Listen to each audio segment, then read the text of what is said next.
আসসালামু আলাইকুম। আজকে আপনাদের লুচি তৈরি করা দেখাবো।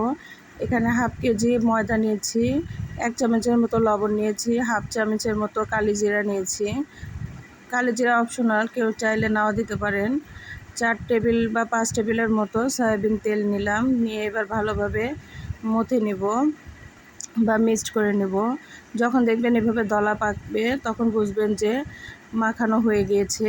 এবার আমি সামান্য করে পানি দেব আর ডো তৈরি করে নেব।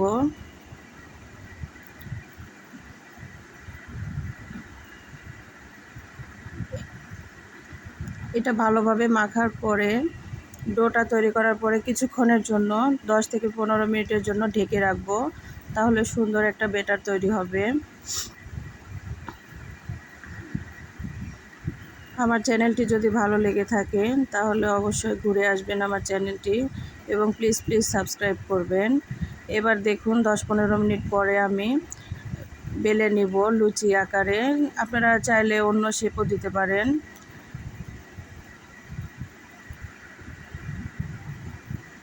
এই যে এইভাবে বেলে নিয়েছি, এবার তেলের মধ্যে দিয়ে ভেজে নিতে হবে। আমি এখানে সাদা তেল ইউজ করেছি, আপনারা চাইলে অন্য তেলও ইউজ করতে পারেন।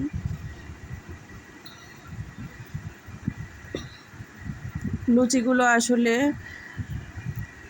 আটাটা মাখানোর উপর ডিপেন্ড করে। ভালোভাবে যদি পারফেক্টভাবে মাখাইতে পারেন তাহলে লুচিগুলো সুন্দরভাবে ফুলে যায়। দেখুন একদম কত সুন্দর ফুলেছে।